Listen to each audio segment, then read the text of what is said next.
Virgins will certainly remember our next magician. Fool Us Virgins, let me introduce you to Paul Gartner. Well, Penn and Teller, it is a pleasure to be back again on Fool Us, and I'm very excited to be here this year because I get to bring my favorite magic illusion, the cups and balls. Now, I know you're very familiar with this trick because you perform it. But for those in the audience that are not, let me explain. It's based on an old gambling scam known as the three-shell game.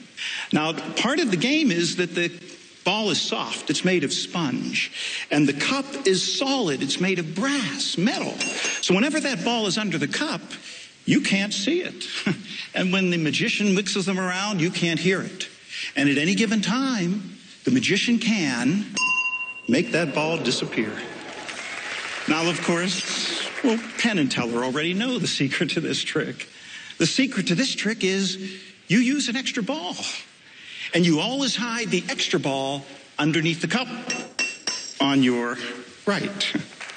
So I'm going to perform the trick, but I'm going to do it a little differently because I grew up in Pittsburgh, Pennsylvania.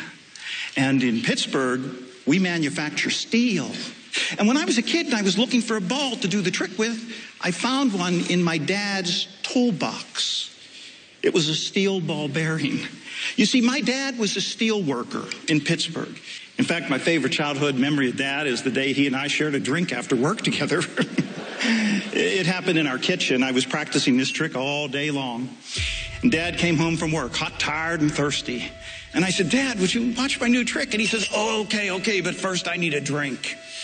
And he went to the refrigerator and he poured himself a cold beer. And then he set a glass in front of me and he poured me a Coke. And once Dad and I had our refreshments, well, I got a chance to show him this trick. But I was a kid. I didn't know you were supposed to do the trick with a little sponge ball. And I put Dad's steel ball under the cup, and I mixed them around, and I said, Dad, where's the ball?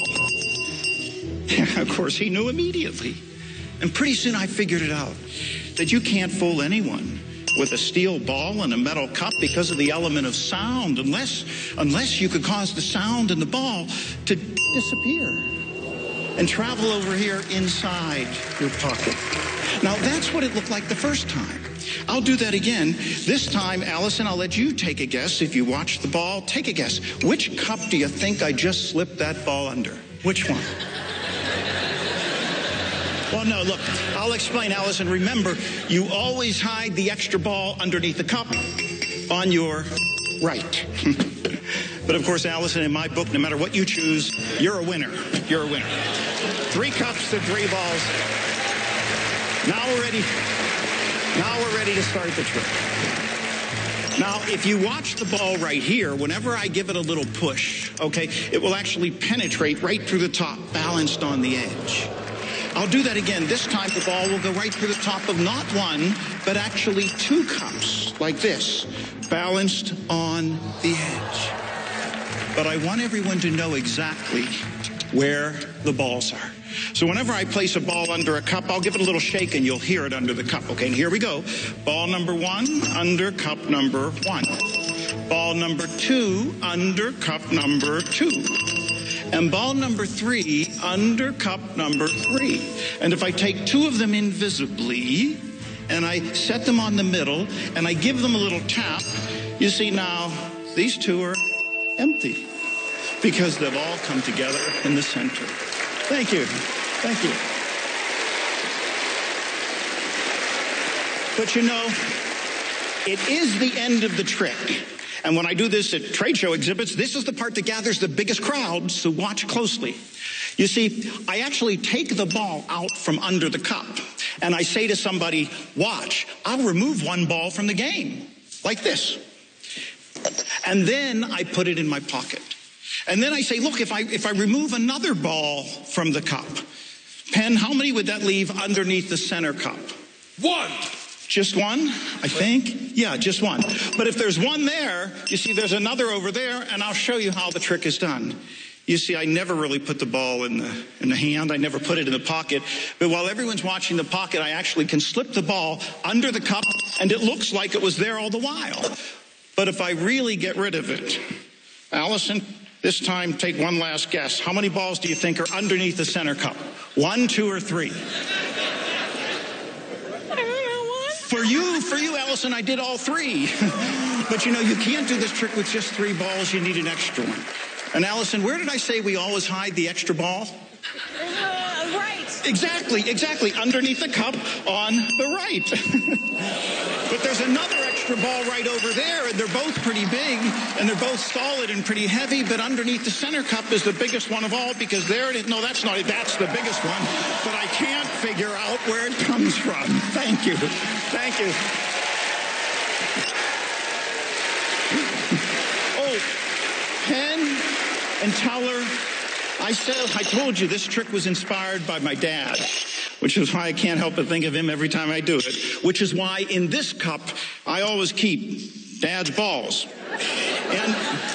And in this cup, in honor of Dad, I always keep a can of Coke. And in this cup, well, remember, you always hide the extra ball underneath the cup on your right.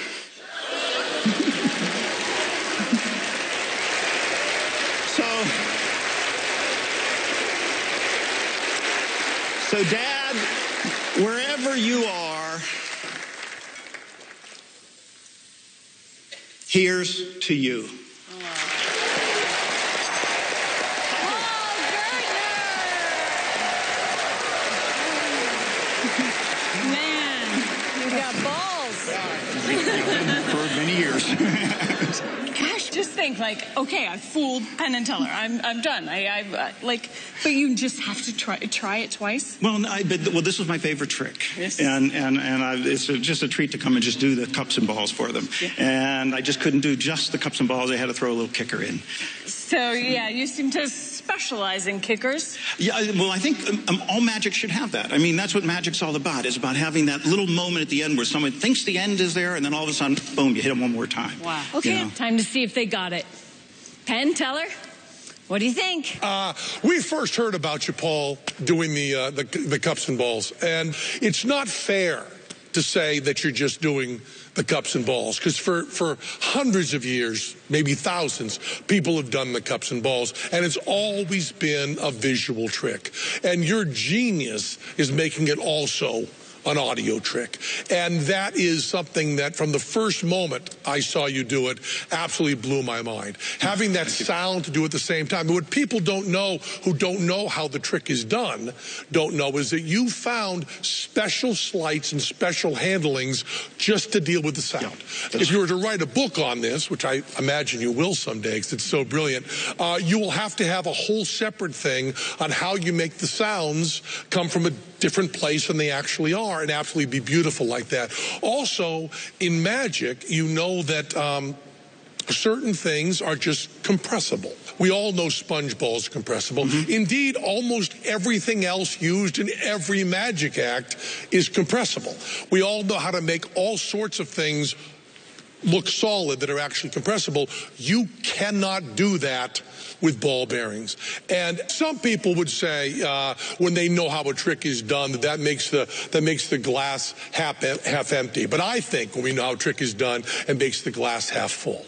Mm-hmm. Do you know that they know what they're talking about, how you did it? I think so. I think yeah, we're talking. Okay. Yeah.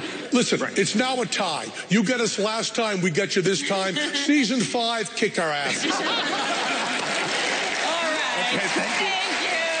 Paul Gartner, ladies and gentlemen. Let's take a break so we can give you time to think and blink. More Fool Us when we return.